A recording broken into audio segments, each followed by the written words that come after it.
Welcome to my channel.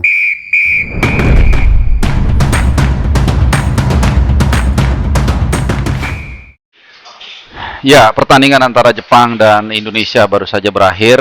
Kita semua tahu Indonesia harus mengakui ketangguhan Jepang dengan skor 6-0. Ini adalah kekalahan terbesar tim nasional Indonesia di kualifikasi Piala Dunia round ketiga dari grup C. Dan ini juga sekaligus menjadi penutup pertandingan dari kualifikasi kita di round ketiga kali ini.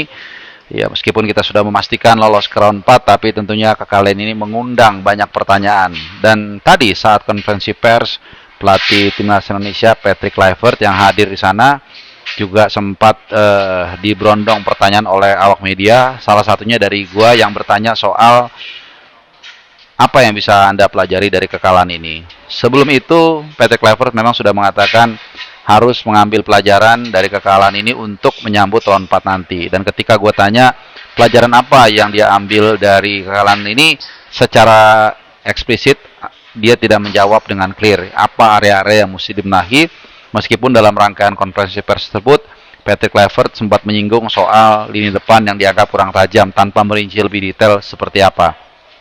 Yang pasti, menghadapi Jepang kita benar-benar kalah total, bukan soal skor, bukan soal hasil akhir yang memang membuat semua orang kecewa, tapi juga the way we play. Ya, kita bisa lihat bagaimana segala lini dikunci oleh Jepang, mulai dari sayap di babak pertama, kemudian dia mulai merangsek ke tengah, bahkan finishing mereka juga sangat luar biasa. Dan ini menjadi jawaban atas analisa yang sering ditanyakan ke gua soal bagaimana nanti Jepang akan bermain. Jepang tentu tidak mau kehilangan muka di hadapan pendukungnya sendiri. Sekitar 30.000 fans Samurai Biru yang hadir tentunya menanti sentuhan dari Hajime untuk menghindari kekalahan kedua beruntun setelah mereka kalah dari Australia di laga sebelumnya.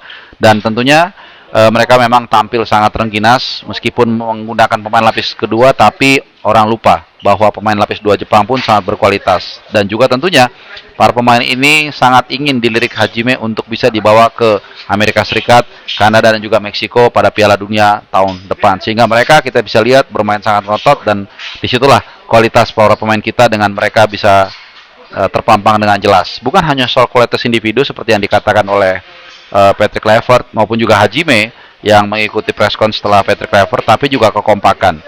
Di sesi H-1 pun Joao Pelepesi sudah mengingatkan bagaimana cepat dan juga gesitnya para pemain Jepang. Mereka bisa berubah secepat mungkin dan tiba-tiba tanpa diketahui itu disadari oleh pemain kita. Bahkan Patrick Kluivert sendiri mengatakan organisasi para pemain yang tahu bergerak kemana, ini bisa kita lihat mereka jarang kehilangan bola, mereka tahu harus melepas bola kapan, dan ini membuat para pemain kita kesulitan. Ditambah juga kita lihat banyak kesalahan-kesalahan individu yang dilakukan oleh pemain kita sehingga berakhir pada kekalahan yang sangat menyakitkan. Tentunya masih ada waktu 4 bulan bagi tim nasional Indonesia untuk bisa menyiapkan ya kualifikasi atau round 4 nanti yang akan berlangsung bulan Oktober. Nah, terkait dengan tempat, ini banyak menjadi pertanyaan dari kalian semua, kita semua, dan banyak kebingungan yang menghinggapi kita soal di mana nanti tempat akan diselenggarakannya round 4. Dan ketika gue menanyakan hal ini, Kluivert sendiri mengatakan tidak tahu. Jadi kalau seorang pelatih tim nasional Indonesia nggak tahu, berarti memang ini belum jelas. Literally belum jelas, entah memang belum jelas dari AFC atau seperti apa, kita nggak tahu. Ini penting juga tentunya untuk mobilisasi dan logistik buat tim dan juga buat fans. Nah, kita kembali ke pertandingan baru saja berlangsung tadi. Starting 11 yang ditampilkan oleh Patrick Kluivert ini memang agak cukup berani ya. Memang satu sisi juga untuk mencegah sejumlah pemain yang sudah mengantongi kartu kuning seperti Verdong sengaja dicadangkan untuk atau menghindari agar tidak terkena kartu kuning yang kedua, yang artinya itu akan menjadi hukuman bagi dia dan tidak bisa main di round 4 nanti. Sementara Jay Itses seperti yang gue prediksi memang harus main juga, karena tanpa dia, dengan dia pun kita lihat kita hancur lebur di jebol 6 kali, apalagi tanpa dia. Meskipun tentunya Jay pasti tidak akan bermain 100%. Kenapa? Karena pasti dia diwanti-wanti agar jangan sampai kena kartu kuning, yang mana kalau itu sampai terjadi maka dia bisa absen di Oktober nanti di round 4 yang tentunya lebih penting lagi. Sementara Hilgers memang ini sangat masuk akal karena kesempatan bagi dia untuk membuktikan. Dan tadi kita lihat sayangnya ada beberapa error individu yang dilakukan sehingga berujung pada gol. Meskipun apapun itu, secara umum kita sudah memang pasti kesulitan untuk menghadapi Jepang. Jadi overall memang kita sangat-sangat kesulitan. Oleh Romney pun beberapa kali coba di passing tapi dia gagal untuk menghold bola. Bahkan gue juga dengan beberapa teman media mencoba untuk menghitung berapa lama Ole bisa menguasai bola. Dan rata-rata itu maksimum 7.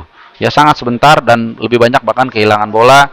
Kelihatan dia sudah terlalu capek karena ya frustasi. Ya mungkin tidak terlihat di kamera kalian, dia sempat seperti kesal begitu ya gesturnya karena memang seperti menghadapi tembok tebal. Nah, kemudian pergantian pemain dilakukan walaupun sedikit agak terlambat, ya tapi tetap tidak memberikan efek juga begitu ya. Karena memang kita kalah kelas dan setelah 3-0, 4-0 para pemain sudah down. Fans pun di belakang gawang yang tadinya semangat menyanyikan lagu Yel Chance tapi kemudian mulai lesu, ya tidak bisa dipungkiri karena memang kekalahan ini kekalahan yang sangat besar. Belum lagi tadi adik kita atau kakak kita yang Yakub Sayuri yang mengalami cedera dan cukup parah nampaknya. Kita berharap yang bersangkutan bisa segera pulih dan jangan sampai dia merugikan klub yang bernaung yaitu Maluku Utara United dan juga Indonesia, karena kita nanti dari informasi yang gue terima masih akan ada ya international break atau kalender FIFA friendly match 2 laga di bulan September.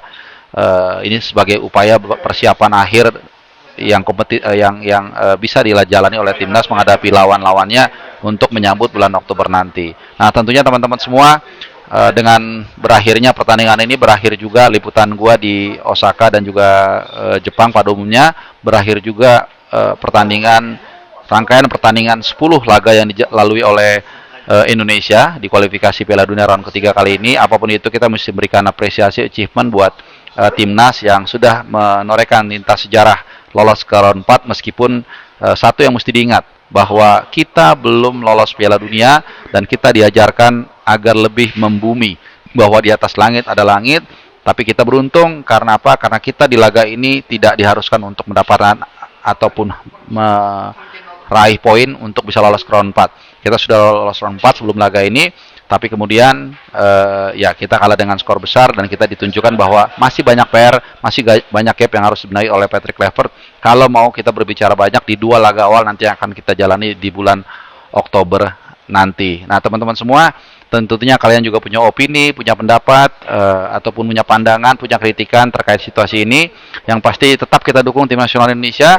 Kalau ada yang kurang kita kritik dengan sopan, dan gua rasa semua bahkan Jepang pun ketika mereka kalah dari Australia, kemudian ketika mereka tidak tampil maksimal di Piala Asia di Qatar tahun lalu, di mana CBH juga ada di sana, mereka juga dihujani kritik. Ini juga salah satu alasan mengapa Hajime meminta para pemainnya untuk tampil all out menghadapi Indonesia, karena mereka tidak mau mencatatkan kekalahan 2 kali beruntun. Mereka kalah sebelumnya menghadapi dari Australia dan kemudian publik mulai memberikan tekanan dan Hajime menjawab dengan kemenangan 6-0. Jadi demikian juga dengan tim nasional Indonesia, kita kalah, itu kita harus akui banyak kekurangan, itu sudah diakui oleh Patrick Kluivert juga. Tinggal bagaimana nanti kita melihat ya perubahan-perubahan yang dilakukan. Dan soal pemain juga sempat ditanyakan, kelihatannya dia tidak ingin menambah pemain maupun juga staf kepelatihan. Ada salah satu pertanyaan dari media atau jurnalis yang mengatakan apakah dia ingin menambah staf kepelatihan lagi yang sebenarnya sudah cukup mewah, tapi dia mengatakan no, saya sudah puas dengan tim kepelatihan. Demikian juga dengan pemain. Dari beberapa statement, terutama ketika di Bali setelah selesai training center, dia mengatakan tidak merasa perlu ada penambahan pemain diaspora. Jadi apapun itu menjadi keputusan dari federasi dan juga tim nasional Indonesia. Ya, meskipun dalam beberapa kesempatan federasi mengatakan itu semua di tangan Patrick Kluivert. Ya, yang pasti teman-teman semua, kita mengakhiri round 3 ini di peringkat keempat. 10 pertandingan sudah kita lalui. Bukan hanya soal kita berhasil ke round 4, tapi juga tempaan dari kompetitif 10 pertandingan kompetitif menghadapi tim-tim kuat di Asia ini, rasa-rasanya maknanya lebih dalam ya. Pemain seperti mungkin Rizky Ridho, Egy Maulana, kemudian Marcelino Ferdinand, bahkan juga Ricky Kambuaya tentunya bisa mendapatkan pelajaran berharga dari situasi ini. Termasuk juga Beckham Putra yang sebenarnya lawan China dia tampil cukup baik di 15 menitan, tapi kemudian saat tadi diturunkan menurut gue kurang maksimal. Tapi that's okay. Kita kritik mereka bukan berarti kita hujat mereka. Kita sambut hasil ini, kita sambut juga pencapaian round 4 ini dengan kepala yang dingin dan hati yang tenang. Yang pasti kita berharap nanti bulan Oktober tim ini bisa dipersiapkan semaksimal mungkin agar kita bisa compete dan meraih impian yang ya sudah diidam-idamkan oleh 280 juta rakyat Indonesia. Oke teman-teman semua, mungkin itu dulu untuk sementara waktu. Kalau memang nanti ada yang menarik, gua akan berikan laporan lagi dari Jepang. Terima kasih teman-teman udah nyambangi, udah mengikuti channel gua selama di Jepang, selama di Osaka. Mudah-mudahan banyak memberikan manfaat. Kalau ada yang kurang, gua minta maaf dan kita ketemu lagi di video yang berikutnya. Adios.